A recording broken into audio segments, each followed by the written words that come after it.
Hello there, dreamers, and welcome back to Imagine with Royce. I know it's been a while, but today, if you're new to the channel, hello and welcome. I cannot believe it's already November. Where has the year gone? I wanted to make this video for a while, finally getting a minute to take a breather and go in depth of why documentation, I believe, is the key to ensuring that the show quality maintains its perfection that Imagineering does, but also helps us enhance and change animatronics for the parks altogether. We have a lot to discuss today. I'm going to show you a lot of fun documentation. Let's get started.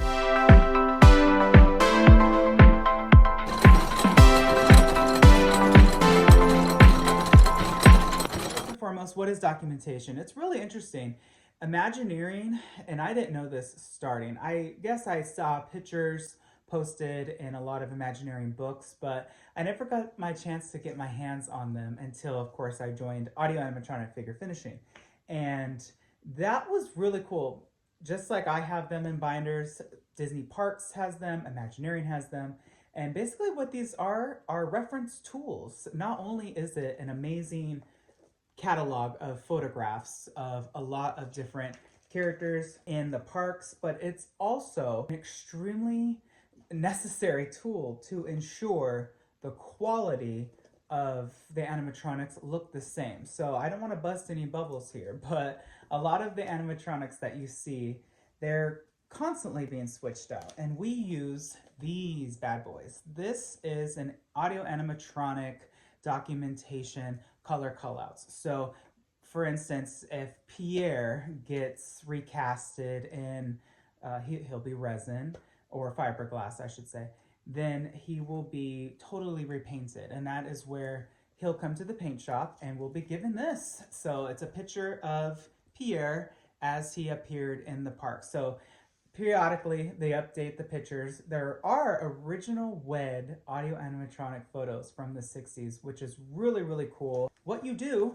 is copy and paste. So this is a original WED audio animatronic of a pirate documentation. The reason I'm making this video, because a lot of people ask me on Instagram or even on here, how do you replicate things so well? How do you do this? How do you do that? Well, this is the training tools that I was taught. I, of course, am a painter. However, I relied a lot on that documentation, not only color matching, which is a whole art form in and of itself to color match something. You have to know how to apply the paint, see the layers, and there are so many techniques that I have seen people do. So, I mean, we can get into that later in the video, but yeah, basically we'll be giving, let's see, this is the Tiki Room, for example, right? So Rosita, and we'll get her color callouts, and some of the documentation is really cool because it actually has feathers and stuff like that in it, which is really, really cool. And we'll just replicate it. And that's when our art director would come in if we didn't have the documentation for that specific figure, which, by the way, I don't know about you, but when I started 10 years ago, they didn't have a lot of the documentation in the binders, and we were still relying on our partners at WDI Archives and SQS libraries to give us these pictures that I don't know about you, but at that point, I started when Disneyland was celebrating its 60th anniversary. Why didn't the parks have their own copies by then of an animatronic that has been in the parks for, I mean, at that point, what, 40 years? Looking back at a lot of old footage from, let's say, the 70s and 80s, you can see some of the artists that really took, I'm going to call this artistic liberty, on themselves and changed things, colors or even patterns on the birds, if you really know what to look for. I think that's why Disney really is sticking to their guns now, because they want to ensure that the guests see the same thing. And let's be honest, not every character looks the same. Everybody paints differently, but we do our best to design and color everything the best that we can to match the documentation. Now, if an Imagineer decides, hey, you know what? We've had 50 years of this character looking like this. Let's enhance it. Let's change it. Let's change a costume. Let's spruce up a pattern or change a color contrast. That happens all the time. My old art director at Imaginary Anaheim, Kim Irvine, she's retired now, always would try to enhance things, but always keeping with the original intent and the original story that the original Imagineers decided and dreamed up and imagined. So that's kind of the crown jewel of an audio animatronic. Now, not every figure that comes into the shop will need a full refurb. Some of them just need touch-ups, but if we're talking somebody that's underwater like Darla or Nemo or Crush, they have to be pretty much gutted right down to their fiberglass core shells and totally redone because the water is just so harsh on the paint. And we get basically full on astronaut suits and we have to have oxygen and we coat them with this industrial stuff to ensure that the paint lasts as long as it can. And because not every figure has a double, sometimes that is what it is. And that's when, if you ever wonder, why is this attraction down? They're not going to tell you the truth, but if the figure's down, if there's not a double, it has to be fixed right then and there on the spot. And sometimes that takes time. Also remember, and this is something that I always wondered about, is we started at 3 a.m. and 5 a.m. So we're either off at 11 or 1 p.m. So it's pretty early that we're off because we're there all night. And I always wondered, what if something broke that needed a touch-up or a paint touch-up? Because no one's there. The shop is closed, it's locked, you can't get in. What do? Well, I don't know if a figure's just pulled. I've always wondered about that. Every attraction does have its maintenance people that, of course, can work on figures and stuff. But in terms of figure finishing, that really is given to the Imagineering side to make sure that it looks a certain way. Movement's a different beast altogether. You ever want to know what an inside of a Small World doll looks like? Crazy, huh? It looks different. It's basically a mold, a ready mold shell. These are fiberglass and they're transparent. A lot of the older figures have transparent body shells that just give the shape. And it's always attached to some sort of steel rod or bar. So this is a Small World doll. You have to remember, this Small World doll is probably not that much bigger than this head. So all these little tiny components and stuff are custom made by WED, and they're all like engraved and stuff. So it's really neat to see some of these things that not a lot of people get to see. So that is kind of a glimpse into what documentation is all about at Imagineering. It's also something for research. So if anything is ever being looked at for a change, or if you want inspiration, this is not only just with Imagineering. They do it at the archives and they also do it at the animation studios. They have a fabulous archive library of old drawings and the most beautiful animation maquettes. I love Disney animation maquettes. If you know, you know. They are just the best detailed, tiny 12-inch sculpture of that character that you could possibly get. Now it's just 3D generated from the actual file that they use in the 3D form in the animation movie. But before, sculptors like Kent Milton used to sculpt these things, and gosh, they were just so good. There's stories of Glenn Keane, who designed like Pocahontas, for example, and how he was working with Milton on her maquette. And I actually have her maquette. I'll pop a picture of it up here.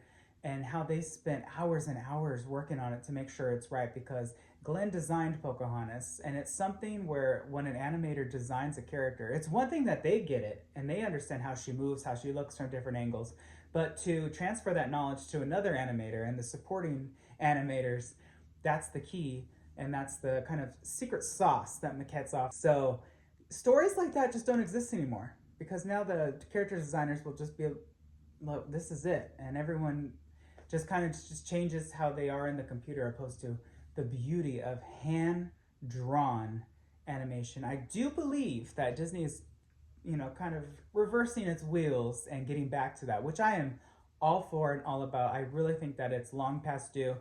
Don't desert your heritage. Don't abandon your DNA. This is what you basically became famous for. The first hand drawn Disney animation. And they, of course, Walt was a revolutionary man. And this is a side tangent, so stay with me. But it has a good point. Walt was a revolutionary man, and he definitely dreamed and thought outside the box. So there is something beautiful with Frozen, with Moana, with Zootopia, but there's also something gorgeous about Princess and the Frog and Tarzan and the Hunchback of Notre Dame. Marrying the two, which is what they did in the Renaissance era of animation, works really, really well. For example, on Hunchback, you see Quasimodo. He is when he comes down from his tower, when he rescues Esmeralda, all those crowds are 3D generated figures. And it's something where you're looking at Quasimodo, but there's a lot going on here. But it's okay because you're focusing on the main figure. And I think Disney could go back to that and kind of bring back your old core teams. You know, Mark Hen just retired, so there's a lot of loss that has left, but you know what? There are still a lot of people out there that can draw. So if you, I would love to design a Disney character. If you ask me, what is like your dream goal in life? That would be it. You know, I've left my mark in the parks. I've, you know, gotten to paint some things that, or change some designs, and that's amazing. But to design a character fully would be really, really cool. I think I would so be down for that. I don't know if I would like to design like a princess, but maybe a villain, because villains, let's be honest, always have more fun. They always are the most interesting part of the movie, and given the sharper edges and the cooler voices, I don't know. That's just my opinion. But what do all of you think about the documentations? If you have any questions about those, let me know. I cannot post pictures; it's a copyright thing. These I did get actually at an auction, so you can find these, and a lot of them are actually public. There's like a website that has a lot of the documentation posted. If I can find it, I'll link it below. I think that's really interesting and kind of a gray area. This is how we did it at Audio Animatronic Figure Finishing. So for all my painters out there and dreamers and Imagineers, if you desire to do this, look at a picture of something and try to replicate it 100% exactly, and see if you enjoy that. If you enjoy that, you belong in SQS, which is not production. That's just upkeep, maintenance, enhancements to existing parts.